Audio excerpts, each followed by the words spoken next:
आज का पहला क्वेश्चन देखते हैं। Question number 373।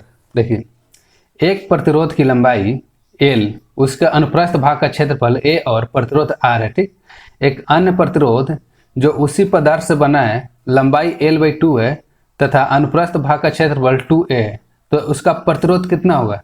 देखिए, इस तरह का क्वेश्चन कैसे बनता है। देखिए, माना कि L लंबाई का कोई तार है, माना L लंबाई की क्या है, L लंबाई की कोई तार है, इसका अनुप्रस्थ काट का क्षेत्रफल कितना है, A है। तो देखिए, किसी भी तार का प्रतिरोध जो होता है, तार का प्रतिरोध होता है वह लंबाई का क्या होता है, समानुपाती होता है। और जो तार का प्रतिरोध होता है वह एरिया का क्या होता है, व्युत्क्रमानुपाती होता है। देखिए, जो प्रतिरोध होता है वो लंबाई का क्या होता है, लंबाई का डायरेक्टली प्रोपोर्शनल होता है, यानी कि समानुपाती होता है। और जो एरिया होता है, क्षेत्रफल होता है, वो प्रतिरोध का क्या होता है, इनवर्सली प्रोपोर्शनल, यानी कि व्युत्क्रमानुपाती होता है। ठीक, व्युत्क्रमानुपाती होता है। तो देखिए, यहाँ से R बराबर क्या आ जाएगा, R बराबर आ जाएगा। देखिए, R बराबर ऐसे लिखते हैं, R बराबर L/A। देखिए, जब भी कोई प्रोपोर्शनल का चिन्ह हटता है तो यहाँ पर एक नियतांक आता है। क्या आता है, नियतांक आता है। यहाँ पर नियतांक आता है। तो देखिए, R बराबर क्या होता है, R बराबर होता है रो इंटू L/A हो जाएगा। ठीक है, रो इंटू L/A हो जाएगा। देखिए, ये R क्या है, R एक नियतांक है जिसको क्या बोला जाता है, प्रतिरोधकता बोला जाता है, जिसको प्रतिरोधकता बोला जाता है। ठीक, तो हमको इससे मतलब नहीं है, सिंपली हम लोग लिख सकते हैं R बराबर क्या हो जाएगा, R बराबर हो जाएगा L/A हो जाएगा। ठीक, देखिए क्वेश्चन में क्या कर रहा है, एक अन्य प्रतिरोध, ठीक, एक अन्य प्रतिरोध लेते हैं जिसका प्रतिरोध R1 से दर्शाते हैं।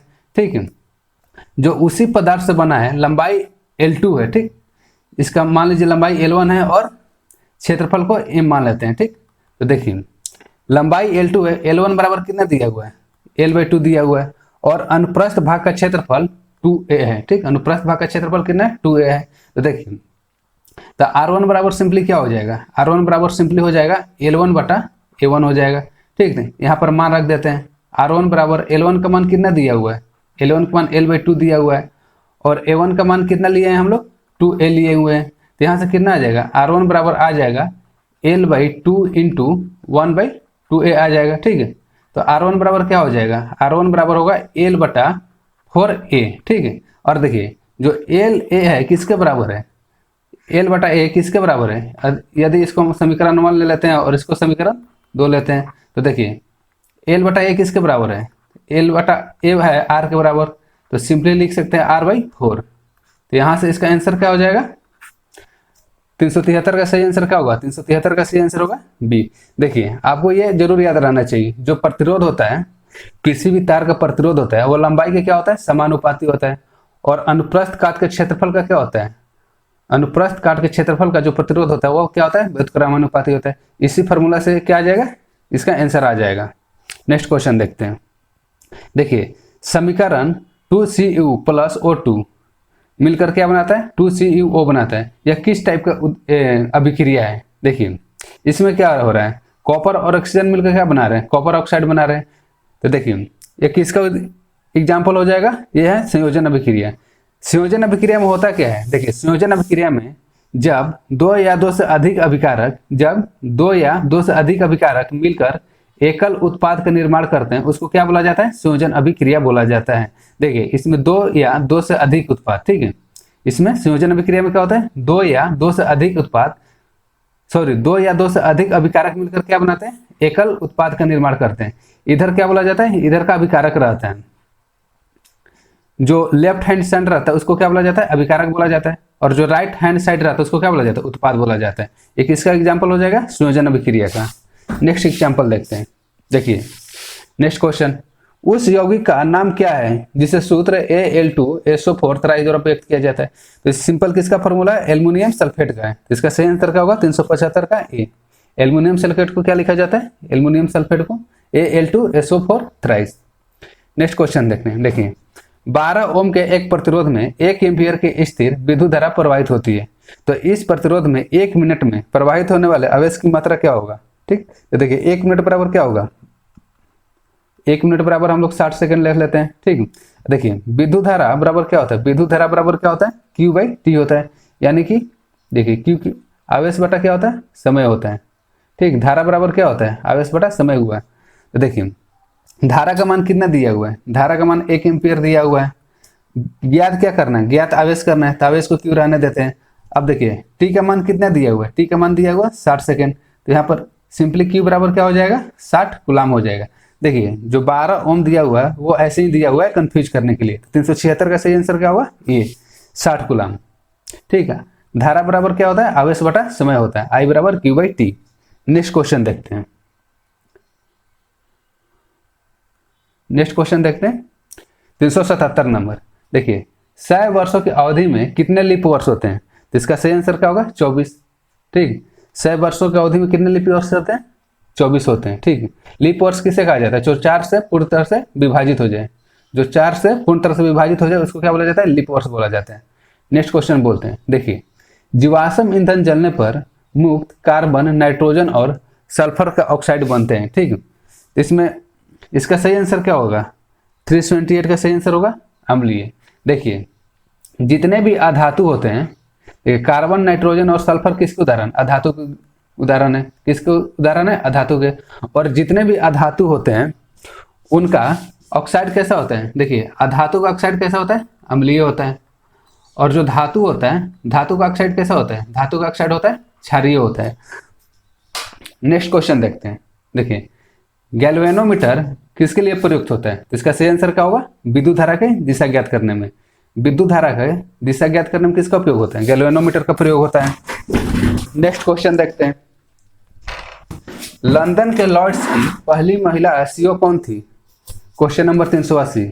लंदन के लॉर्ड्स की प्रथम महिला सीईओ कौन थी, तो 380 का सही आंसर हो जाएगा डी, इंगाबेल। इंगाबेल क्या थी, लंदन के लॉर्ड्स की पहली महिला सीईओ थी।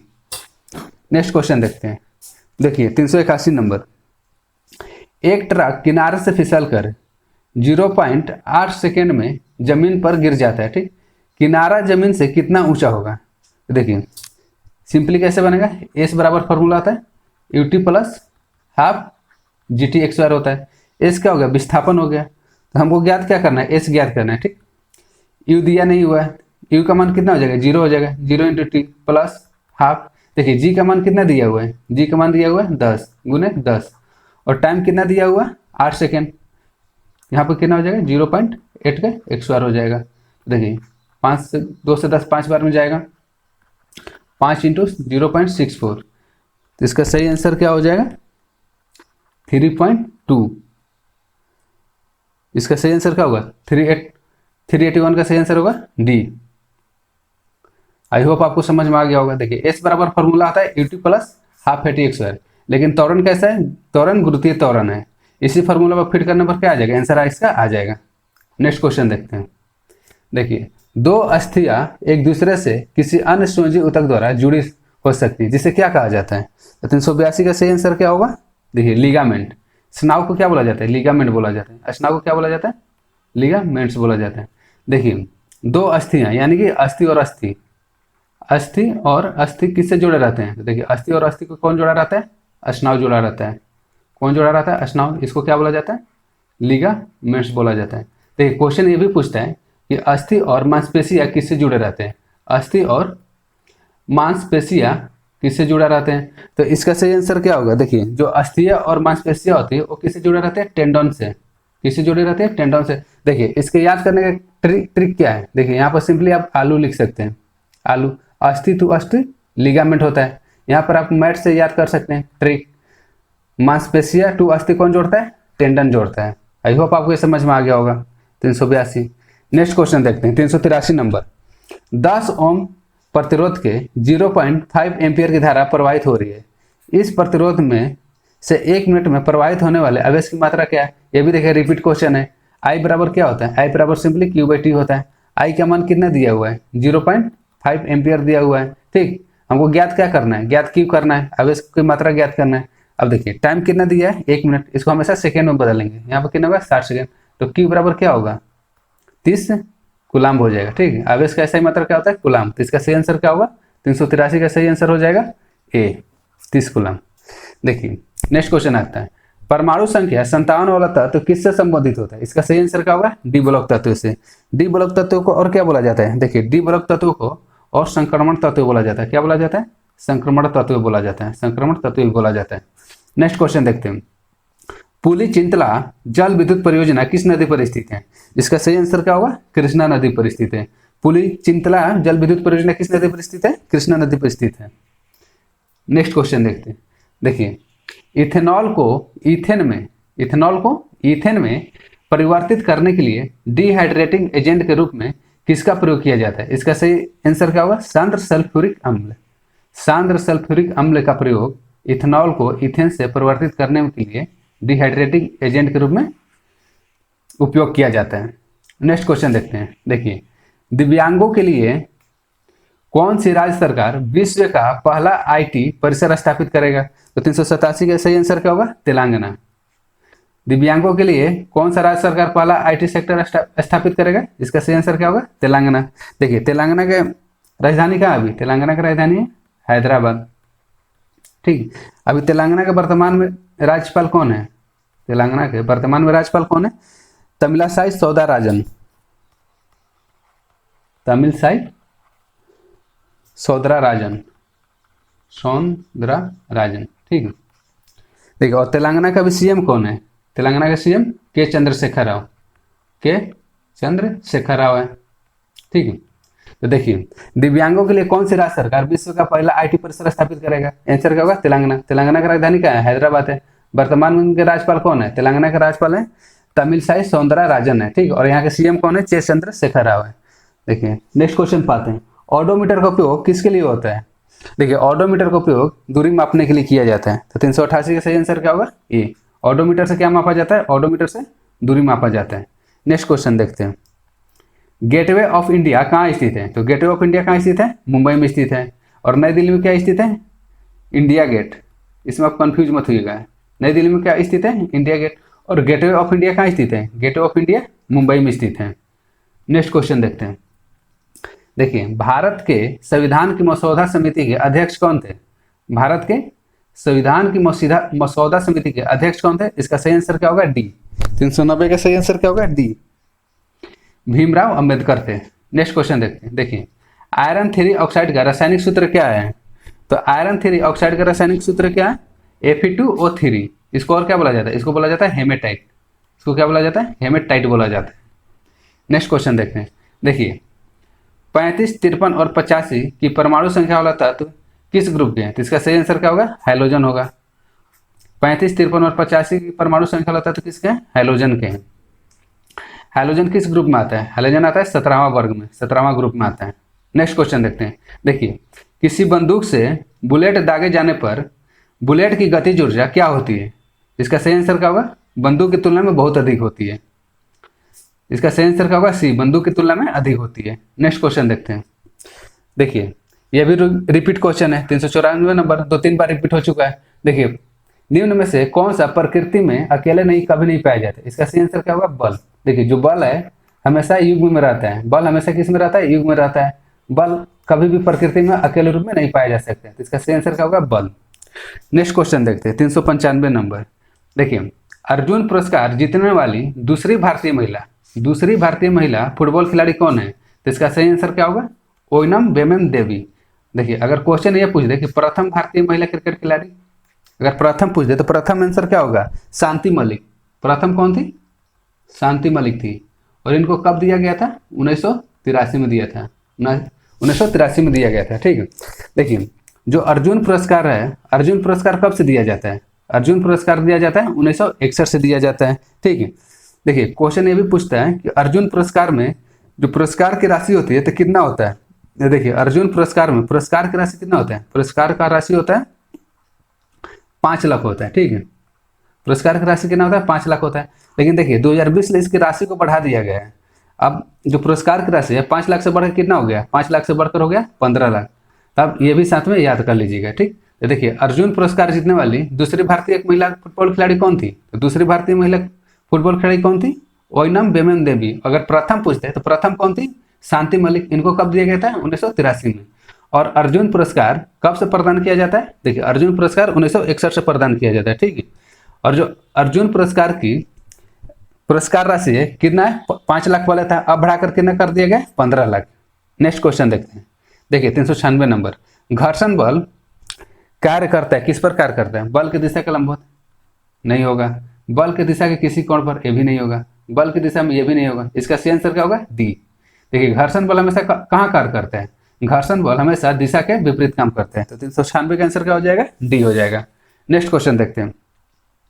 किसी वस्तु को मुख्य फोकस पर रखने पर अभिसारी दर्पण, अभिसारी दर्पण किसको बोला जाता है? देखिए अभिसारी दर्पण बोला जाता है अवतल दर्पण को बोला जाता है। अभिसारी दर्पण किसको बोला जाता है? अवतल दर्पण को बोला जाता है। तो क्वेश्चन क्या कर रहा है? किसी वस्तु को मुख्य फोकस पर रखने पर अवतल दर्पण द्वारा निर्मित प्रतिबिंब का आकार कैसा होगा? देखिए जब भी कोई वस्तु अवतल दर्पण में फोकस पर रखा जाता है तो उसका प्रतिबिंब कहाँ बनता है? देखिए उसका प्रतिबिंब अनंत पर बनता है। और कैसा बनता है? वास्तविक एवं उल्टा। और उसकी आकृति कैसा होती है? बहुत बड़ा होता है। ठीक है, देखिए वास्तविक एंड उल्टा बनेगा, वास्तविक एंड उल्टा बनेगा। और बनता कहाँ है? अनंत पर बनता है, अनंत पर बनता है। और आकार कैसा रहता है? बहुत बड़ा। तो इसका सही आंसर क्या होगा? ये। देखिए ये भी जो क्वेश्चन है ये भी रिपीट हो चुका है। और इसका जो इस तरह का क्वेश्चन है इसका सारा हमने डिटेल कराया हुआ है। ठीक है, आप प्रीवियस वीडियो में जाकर देख सकते हैं। नेक्स्ट क्वेश्चन देखते हैं। देखिए 398 नंबर, प्रतिहार राजवंश का संस्थापक कौन था? तो प्रतिहार राजवंश का संस्थापक कौन था? रामचंद्र था। अगर क्वेश्चन ये पूछ दे कि प्रतिहार राजवंश का वास्तविक संस्थापक कौन था? ठीक है, देखिए जो प्रतिहार राजवंश था उसका वास्तविक संस्थापक कौन था? नागभट्ट प्रथम। कौन था? नागभट्ट प्रथम था। ठीक है, अगर यही क्वेश्चन पूछते कि जो प्रतिहार राजवंश है उसका अंतिम शासक कौन था? ठीक है, प्रतिहार वंश के अंतिम शासक कौन था? तो इसका सही आंसर क्या होगा? यशपाल। यशपाल हो जाएगा। ठीक है, देखिए प्रतिहार राजवंश का संस्थापक कौन था? रामचंद्र था। क्वेश्चन अगर पूछते वास्तविक संस्थापक कौन था तो वास्तविक संस्थापक था नागभट्ट प्रथम। और अंतिम शासक कौन था? यशपाल था। नेक्स्ट क्वेश्चन देखते हैं। देखिए गर्भाशय में भ्रूण को पोषण प्रदान करने वाला कौन सा ऊतक है? तो इसका सही आंसर क्या होगा? प्लेसेंटा। इसका सही आंसर क्या होगा? प्लेसेंटा। फैलोपियन ट्यूब में क्या होता है? फैलोपियन ट्यूब में निषेचन होता है। फैलोपियन ट्यूब में क्या होता है? निषेचन होता है। लेकिन जो भ्रूण को पोषण प्रदान करता है वो कौन ऊतक प्रदान करता है? प्लेसेंटा करता है। इसको और क्या बोला जाता है? हिंदी में इसको बोला जाता है गर्भनाल। क्या बोला जाता है? गर्भनाल बोला जाता है। नेक्स्ट क्वेश्चन देखते हैं 400 नंबर। देखिए वह अभिक्रिया जिसमें 10% NaCl से बिजली पास की जाती है क्या कहलाती है? इसका सही आंसर होगा क्लोरो क्षार अभिक्रिया। 400 का सही आंसर क्या होगा? ए, क्लोरो क्षार अभिक्रिया। नेक्स्ट क्वेश्चन देखने। देखिए यदि एक आयरन जिस पर 1000 वाट, यानी कि 1000 वाट कहने का मतलब क्या है? 1000 वाट कहने का मतलब है 1 किलोवाट। ठीक, 1 किलोवाट अंकित है तो प्रतिदिन 30 घंटे चलाया जाता है। ठीक, प्रतिदिन कितना चलाया जाता है? प्रतिदिन 3 घंटे चलाया जाता है। तो उसके द्वारा 3 दिनों में उपयुक्त कुल ऊर्जा किलोवाट घंटा में होगा। ठीक है, तो देखिए एक दिन में कितना चल रहा है? देखिए आयरन कितना वाट का? आयरन है 1 किलोवाट का। ठीक, एक दिन में कितना चल रहा है? 3 घंटा। तो एक दिन का कितना हो जाएगा? एक दिन का हो जाएगा 3 किलोवाट घंटा हो जाएगा। 3 किलोवाट घंटा हो जाएगा। ठीक है, और 30 दिन में कितना हो जाएगा? 30 दिन में हो जाएगा 30 गुने 3 यानी कि 90 किलोवाट आवर हो जाएगा। ठीक है, 90 किलोवाट आवर हो जाएगा। तो इसका सही आंसर क्या होगा? 401 का सही आंसर होगा डी। सिंपल क्वेश्चन है। देखिए 1 वाट का मतलब क्या होता है? 1000 वाट का मतलब क्या होता है? 1 किलोवाट। ठीक है, 1 किलोवाट का जो आयरन है 1 घंटा में कितना चलता है? 1 किलोवाट का घंटा एक दिन में कितना चलता है? 3 घंटा चलता है। तो 30 दिन में कितना चलेगा? सिंपली 90 दिन चलेगा। तो सही आंसर क्या होगा? 90 किलोवाट आवर होगा। नेक्स्ट क्वेश्चन देखते हैं। देखिए किसी बिलियन ए का पीएच मान कितना है? ए का पीएच मान कितना है? देखिए ए का पीएच मान कितना है? 6 है। बी का पीएच मान कितना है? बी का पीएच मान 8 है। और सी का पीएच मान कितना है? सी का पीएच मान है 2। तो देखिए किस बिलियन में हाइड्रोजन आयन की सांद्रता सबसे अधिक होगी? देखिए पीएच मान यहाँ पर क्या रहता है? 7 रहता है। ठीक है, 7, 6, 5, 4, 3, 2, 1 और 0। ठीक, और इधर क्या होता है? 8 हो जाता है, 9 हो जाता है, 10 हो गया। देखिए अगर इस तरह का क्वेश्चन है तो देखिए जिसका पीएच मान सबसे कम हो, जिसका पीएच मान सबसे कम हो, जिसका पीएच मान सबसे कम हो वह सबसे अधिक अम्लीय होता है। ठीक है, जिसका पीएच मान सबसे कम हो, जिसका पीएच मान सबसे कम हो वह सबसे अधिक अम्लीय होता है। वह सबसे अधिक अम्लीय होता है, सबसे अधिक अम्लीय होता है। और देखिए जो सबसे अधिक अम्लीय होगा, जो सबसे अधिक अम्लीय होगा वह सबसे ज़्यादा H प्लस आयन प्रदान करेगा। सबसे ज़्यादा H प्लस आयन क्या करेगा? प्रदान करेगा। तो देखिए इसमें pH मान सबसे कम किसका है? तो pH मान C का है। pH मान C का कितना है? 2 है। तो इसका सही आंसर क्या होगा? C। ठीक, आई होप आपको समझ में आ गया होगा। देखिए कोई भी अम्ल रहता है, प्रबल अम्ल किसे कहा जाता है? प्रबल अम्ल उसी को कहा जाता है जिसमें H प्लस आयन की सांद्रता अधिक हो। प्रबल अम्ल किसे कहा जाता है? प्रबल अम्ल किसे कहा जाता है? जिसमें H प्लस आयन की सांद्रता अधिक हो। H प्लस आयन की सांद्रता क्या हो? अधिक हो, उसको क्या बोला जाता है?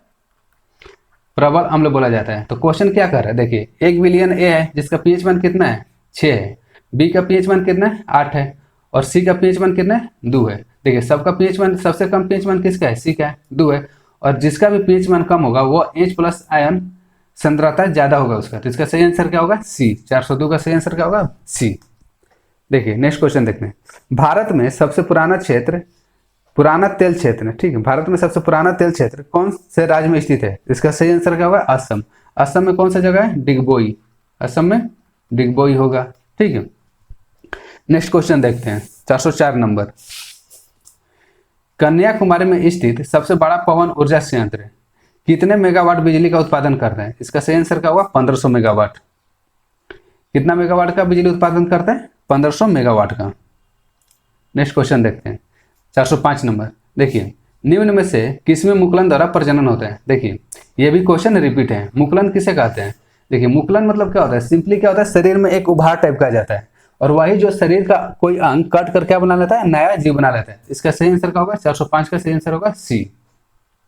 हाइड्रा जो है मुकुलन द्वारा प्रजनन करता है। नेक्स्ट क्वेश्चन देखते हैं। 406 नंबर। देखिए ये भी जो है रिपीट क्वेश्चन है। व्हिटकर के वर्गीकरण के अनुसार शामिल समूह में जीवों में पूर्णतः विकास नाभिक नहीं पाया जाता है। ठीक, विकसित नाभिक नहीं पाया जाता। इसका सही आंसर क्या होगा? मोनेरा होगा। सबसे प्राथमिक जीव कौन है? मोनेरा है। तो किसमें पूर्णतः विकसित नाभिक नहीं पाया जाता है? इसका सही आंसर क्या होगा? मोनेरा में। मोनेरा में क्या होता है? पूर्णतः विकसित नाभिक नहीं पाया जाता है। पूर्णतः विकसित नाभिक नहीं पाया जाता है। ठीक, देखिए व्हिटकर ने कौन सा वर्गीकरण दिया था? व्हिटकर ने दिए थे 5 जगत वर्गीकरण। कौन से वर्गीकरण दिए थे? 5 जगत वर्गीकरण। देखिए जो व्हिटकर थे पूरा जंतु समूह को 5 वर्गों में बांटे थे। कौन कौन सा आता है? मोनेरा, ठीक है, दूसरा का कौन सा था? Protista. Monera, protista, fungi, Plantae तथा एनिमिलिया। ठीक है। व्हिटकर ने कितने भागों में बांटा था? 5 भागों में बांटा था। पहला, दूसरा, तीसरा, चौथा और पांचवा। मोनेरा, प्रोटिस्टा, फंजाई, प्लांटी और एनिमिलिया। ये भी क्वेश्चन कभी कभी पूछ देता है कि व्हिटकर ने जंतुओं को कितने वर्गों में बांटा था। तो व्हिटकर ने कितने वर्गों में बांटा था? 5 वर्गों में। कौन कौन सा? मोनेरा, प्रोटिस्टा, फंजाई, प्लांटी और एनिमिलिया। नेक्स्ट क्वेश्चन देखते हैं। देखिए उन 3 तत्वों को नामित करें जिसके सबसे बाहरी सेल में केवल एक ही इलेक्ट्रॉन होता है। तो देखिए ये बनाने से पहले आपको इसका परमाणु क्रमांक याद रहना चाहिए। तो मैग्नीशियम का परमाणु क्रमांक कितना होता है? मैग्नीशियम का होता है 12। कैल्शियम का कितना होता है? 20 होता है। बेरियम का कितना होता है? 4 होता है। देखिए अगर हम लोग इसका इलेक्ट्रॉनिक विन्यास करेंगे तो कैसे लिखेंगे? 2 और 2 हो जाएगा। ठीक, कैल्शियम का क्या हो जाएगा? 2 हो जाएगा, 8 हो जाएगा, 8। ठीक, 8 और 16, 2 18, यहाँ पर 2 हो जाएगा। मैग्नीशियम कैसे लिखेंगे? 2 हो जाएगा, 8 हो जाएगा, 2। इसका अंतिम सेल में कितने इलेक्ट्रॉन है? 2 इलेक्ट्रॉन है। तो ये तो नहीं होगा। अब देखते हैं नेक्स्ट आते हैं लिथियम पे। लिथियम का कितना होता है? लिथियम का होता है 3। सोडियम का कितना होता है? 11 होता है। पोटेशियम का कितना होता है? 19 होता है। तो देखिए इसका इलेक्ट्रॉनिक विन्यास लिखते हैं। 2 हो जाएगा, 1 हो जाएगा। ठीक, तो इसके बाहरी सेल में कितने इलेक्ट्रॉन है? 1 है। सोडियम कितना होता है? 11 होता है। 2 8 1। इसके भी बाहरी सेल में कितने इलेक्ट्रॉन है? 1 है। और पोटेशियम में कितना हो जाएगा? 2 8 8 8 8 और 16, 2 18 1। ठीक, इसके भी बाहरी सेल में कितने इलेक्ट्रॉन है? 1 इलेक्ट्रॉन है। ठीक, इसका सही आंसर क्या हो गया? बी। नेक्स्ट क्वेश्चन देखते हैं। देखिए किस अभिनेता की आत्मकथा का नाम खुल्लम खुल्ला है? तो इसका सही आंसर क्या होगा? ऋषि कपूर। इसका सही आंसर क्या होगा? ऋषि कपूर। ऋषि कपूर का आत्मकथा का नाम क्या है? खुल्लम खुल्ला। नेक्स्ट क्वेश्चन देखते हैं। 409 नंबर। देखिए जठर ग्रंथियों द्वारा स्त्रावित हाइड्रोक्लोरिक अम्ल किस एंजाइम की क्रिया को आसान कर देता है? तो इसका सही आंसर क्या होगा? पेप्सिन। जो हाइड्रोक्लोरिक अम्ल है वो पेप्सिन की क्रिया को क्या कर देता है? आसान कर देता है। नेक्स्ट क्वेश्चन देखते हैं। देखिए ये होल शिलालोक निम्नलिखित में से किन शासकों से जुड़ा हुआ है? तो इसका सही आंसर क्या होगा? पुलकेशिन द्वितीय। ए होल शिलालेख किससे जुड़ा हुआ है? पुलकेशिन द्वितीय से जुड़ा हुआ है। देखिए पुलकेशिन द्वितीय किस वंश से संबंधित है? तो इसका सही आंसर क्या होगा? चालुक्य वंश, चालुक्य वंश से संबंधित है। देखिए क्वेश्चन ये भी पूछता है कि जो एहोल शिलालेख है वो किसके द्वारा, एहोल शिलालेख की रचना किसने किया था? तो देखिए जो एहोल शिलालेख है इसका रचना कौन किया था? रवि कीर्ति। कौन किया था? रवि कीर्ति ने किया था। एहोल शिलालेख का रचनाकार कौन है? रवि कीर्ति। देखिए एहोल शिलालेख में किसका वर्णन है? तो देखिए जो एहोल शिलालेख में उसमें वर्णन ये है कि पुलकेशिन द्वितीय ने हर्षवर्धन को हराया था। पुलकेशिन द्वितीय ने किसको हराया था? हर्षवर्धन को हराया था। ठीक है, आई होप एहोल शिलालेख से आपको इतना टर्म याद होगा। एहोल शिलालेख किससे संबंधित है? पुलकेशिन द्वितीय से संबंधित है। पुलकेशिन द्वितीय किस वंश से संबंधित है? तो पुलकेशिन द्वितीय चालुक्य वंश से संबंधित है। ठीक है, और जो एहोल शिलालेख है उसके रचना कौन है? रचनाकार कौन है? रवि कीर्ति है।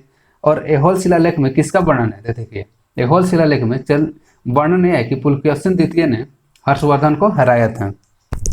नेक्स्ट क्वेश्चन देखते हैं 411 नंबर। देखिए एक तत्व के समस्थानिक की द्रव्यमान संख्या यानी कि ए बराबर दिया हुआ है 298 है, यदि उसके नाभिक में 189 प्रोटॉन है, ठीक, न्यूट्रॉन है, न्यूट्रॉनों की संख्या कितना दिया है? 189 दिया है। तो ज्ञात क्या करना है? उसकी परमाणु संख्या क्या होगी? परमाणु संख्या ज्ञात करना है यानी प्रोटॉनों की संख्या ज्ञात करना है। तो देखिए द्रव्यमान संख्या ए बराबर क्या होता है?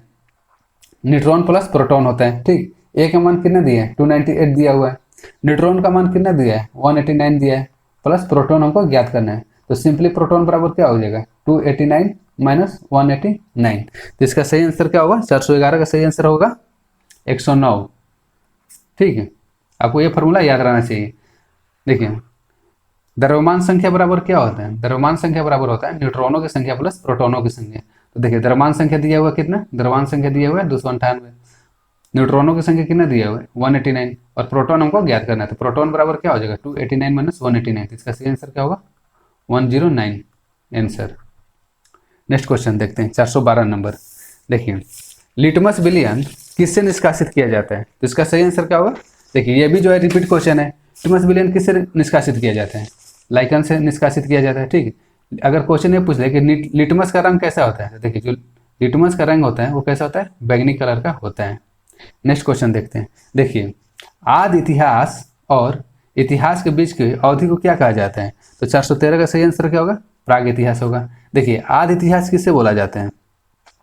देखिए आदि इतिहास उसको बोला जाता है जिसका लिखित स्रोत हो, ठीक, लिखित साक्ष्य हो, लेकिन यह लिखित वर्णन पढ़ा ना जा सका हो। क्या हो? पढ़ा ना जा सका हो। ठीक है, और देखिए प्राग ऐतिहासिक काल किससे बोला जाता है? प्राग ऐतिहासिक काल उस काल को बोला जाता है जिसके बारे में कोई लिखित इतिहास ना हो। क्या हो? कोई लिखित इतिहास ना हो, कोई लिखित इतिहास ना हो, उसको क्या बोला जाता है? प्राग ऐतिहासिक काल बोला जाता है। और आदि ऐतिहासिक काल किसको बोला जाता है? इसमें लिखित इतिहास तो रहता है लेकिन वो अभी तक पढ़ा नहीं जा सका है। ठीक है, और आधुनिक इतिहास किससे बोला जाता है? आधुनिक इतिहास उसको बोला जाता है जिसमें लिखित क्या हो? लिखित और अलिखित दोनों स्रोत हो और उसको पढ़ा जा सका हो। ठीक है, लिखित हो और उसको क्या हो? पढ़ा जा सका हो। लिखित हो और उसे पढ़ा जा सका हो। ठीक, आई होप यहाँ से आपको समझ में आ गया होगा आदि ऐतिहासिक किसे कहते हैं, आधुनिक इतिहास किसे कहते हैं और प्राग ऐतिहासिक किसे कहते हैं। ठीक, प्राग ऐतिहासिक काल में क्या होता है? देखिए प्राग ऐतिहासिक काल में कोई भी लिखित अवशेष नहीं मिलता है। ठीक है, और आदि ऐतिहासिक काल में क्या होता है? देखिए आदि ऐतिहासिक काल में लिखित सबूत तो मिलते हैं लेकिन उसको पढ़ा नहीं जा सकता है। ठीक, और आधुनिक इतिहास में क्या होता है? लिखित अवशेष भी मिलता है और उसको पढ़ा भी जा सकता है। नेक्स्ट क्वेश्चन देखते हैं 414 नंबर। देखिए हमीदा बानो बेगम किसकी माँ थी? तो इसका सही आंसर क्या होगा? सी। हमीदा बानो बेगम किसकी माँ थी? सम्राट अकबर की माँ थी। अब आते हैं नेक्स्ट क्वेश्चन पर। देखिए निम्नलिखित में से कौन सा समूह से संबंधित नहीं है? तो देखिए इसका सही आंसर क्या होगा? चाकू का। सिंपल आंसर है। कटोरा, टोकरी, बाल्टी, इसका सही आंसर क्या होगा? चाकू होगा। देखिए अधिकांश सरीसृपों में कितने कक्षीय हृदय पाए जाते हैं? तो देखिए ये भी हम बता चुके हैं। सरीसृपों में कितने कक्षीय हृदय पाए जाते हैं? इसका सही आंसर क्या होगा? 3 कक्षीय। इसका अपवाद क्या होता है? देखिए इसका अपवाद आता है मगरमच्छ। अपवाद में क्या आता है? मगरमच्छ आता है। मगरमच्छ में कितने कक्षीय हृदय पाए जाते हैं? तो मगरमच्छ में 4 कक्षीय हृदय पाए जाते हैं। ठीक, देखिए यहाँ पर एक बार और हम क्लियर कर देते हैं। देखिए सबसे नीचे क्या आता है? मछली आता है। मछली में कितने कक्षीय हृदय होते हैं? 2 कक्षीय हृदय होता है। उसके बाद क्या आता है? उभयचर आता है। उसके बाद उभयचर आता है। उभयचर में कितने कक्षीय हृदय होता है? तो उभयचर में 3 होते हैं। फिर आता है सरीसृप। सरीसृप सरीसृप में कितना होता है? सरीसृप में भी 3 कक्षीय हृदय पाया जाता है। फिर आता है यहाँ पर पक्षी वर्ग। पक्षी वर्ग में कितने कक्षीय हृदय होता है? इसमें होता है 4। फिर आता है स्तनधारी। स्तनधारी स्तनधारी में भी कितने हृदय पाया जाता है? 4 कक्षीय हृदय पाया जाता है। 2 तो 4 हो गया, 2 तो 3 हो गया, 1 तो 2 हो गया। ठीक, देखिए उभयचर में समानता 3 पाया जाता है, लेकिन अपवाद में क्या आ जाता है? अपवाद में आ जाता है मगरमच्छ। मगरमच्छ में कितना कक्षीय हृदय पाया जाता है? मगरमच्छ में 4 कक्षीय हृदय पाया जाता है। नेक्स्ट क्वेश्चन देखते हैं, 417 नंबर। देखिए, भारत सरकार ने नोटबंदी की घोषणा कब की थी? तो इसका सही आंसर क्या होगा? बी, 8 नवंबर 2016 किया था। और कौन कौन से नोट बंद हुए थे? 500 और 1000 के नोट बंद कर दिए गए थे। ठीक, नेक्स्ट क्वेश्चन देखते हैं। देखिए, मेंडलीव के आवर्त सारणी में ऊर्ध्वाधर कॉलम को क्या कहा जाता है? देखिए, जो मेंडलीव का आवर्त सारणी है इसको बोला जाता है ऊर्ध्वाधर कॉलम। इसको और क्या बोला जाता है? वर्ग बोला जाता है। ठीक, वर्ग बोला जाता है, यानी कि ग्रुप बोला जाता है। इसका सही आंसर क्या होगा? 418 का सही आंसर होगा ए। ग्रुपों की संख्या कितना था? ग्रुपों की संख्या कितना था? 9 था। समूह थी। आवर्त का संख्या कितना था? आवर्त का संख्या कितना था? 7। ठीक, क्वेश्चन ये पूछते हैं कि मेंडलीव के समय टोटल तत्व कितने ज्ञात थे? देखिए, मेंडलीव के समय टोटल कितने तत्व ज्ञात हैं? 63 को तत्व ज्ञात थे। नेक्स्ट क्वेश्चन देखते हैं। देखिए, निम्न में से कौन सा धातु पृथ्वी पर सबसे प्रचुर मात्रा में पाया जाता है? तो इसका सही आंसर क्या होगा? डी, जो एल्युमिनियम है। एल्युमिनियम धातु पृथ्वी पर सबसे प्रचुर मात्रा में पाया जाता है। नेक्स्ट क्वेश्चन पाते हैं। देखिए, गति का द्वितीय नियम क्या दर्शाता है? देखिए, 420 का सही आंसर होगा डी। किसी वस्तु की गति के परिवर्तन की दर शुद्ध बल की दिशा में वस्तु पर लागू शुद्ध बल के आनुपातिक होता है। 420 का सही आंसर क्या होगा? डी। गति का द्वितीय नियम क्या दर्शाता है? किसी वस्तु की गति में परिवर्तन की दर शुद्ध बल की दिशा में वस्तु पर लागू शुद्ध बल के क्या होता है? आनुपातिक होता है। नेक्स्ट क्वेश्चन देखते हैं, 421 नंबर। देखिए, वायुमंडलीय अपवर्तन के कारण सूर्योदय और सूर्यास्त में लगभग कितने मिनट की देरी हो सकती है? तो इसका सही आंसर क्या होगा? 2 मिनट। 2 मिनट की देरी हो सकती है। ठीक है, वायुमंडलीय अपवर्तन के कारण सूर्योदय और सूर्यास्त में लगभग कितने मिनट की देरी होती है? तो इसका सही आंसर क्या होगा? 2 मिनट की दूरी होती है। सॉरी, 2 मिनट की देरी होती है। नेक्स्ट क्वेश्चन देखते हैं।